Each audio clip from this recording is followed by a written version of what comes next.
दुर्योधनो मन्युमयो महाद्रुमः स्कन्धकर्णः शकुनिस्तस्य शाखा दुःशासनः पुष्पफले समृद्धे मूलं राजा धृतराष्ट्रो मनीषी। दुर्योधन क्रोधमय विशाल वृक्ष के समान है।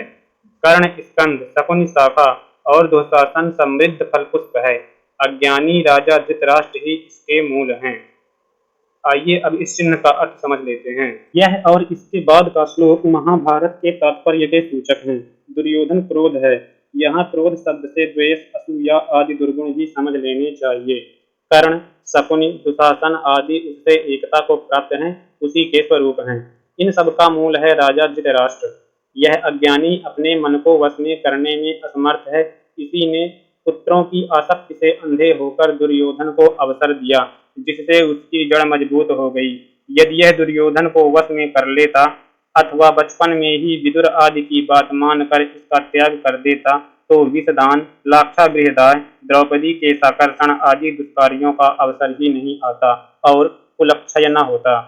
इस प्रसंग से यह भाव सूचित किया गया है कि यह जो मन्यु दुर्योधन रूप वृक्ष है, इसका दृढ़ अज्ञान ही मूल है। क्रोध, लोभ आदि स्कंद हैं, हिंसा, चोरी आदि शाखाएं हैं और बंधन, नरक आदि इसके फलपुष्प हैं।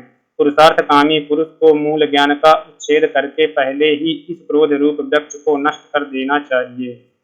युधिष्ठिरो धर्ममयो महाद्रुमः स्कन्धोऽर्जुनो भीमसेनोऽस्य शाखा मातृसुतौ पुष्पफले समृद्धे मूलं कृष्णो ब्रह्म च ब्राह्मणाश्च। युधिष्ठिर धर्ममय विशाल वृक्ष हैं।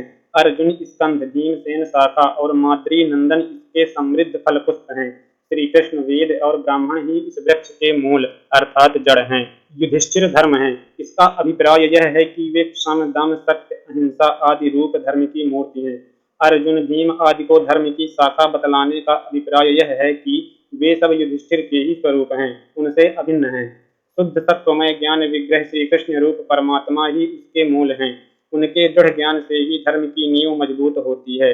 श्रुति भगवती ने कहा है कि हे गार्गी, इस अविनाशी परमात्मा को जाने बिना इस लोक में जो हजारों वर्ष पर्यंत यज्ञ करता है, दान देता है, तपस्या करता है, उन सबका फल नाशवान ही होता है। ज्ञान का मूल है ब्रह्म अर्थात वेद। वेद से ही परम धर्म और अपर धर्म, यज्ञ यागादि का ज्ञान होता है। यह निश्चित सिद्धांत है कि धर्म का मूल केवल शब्द प्रमाण ही है। वेद के भी मूल ब्राह्मण हैं, क्योंकि वे ही वेद संप्रदाय के प्रवर्तक हैं। इस प्रकार उपदेशक के रूप में ब्राह्मण, प्रमाण के रूप में वेद और अनुग्राहक के रूप में परमात्मा धर्म का मूल है।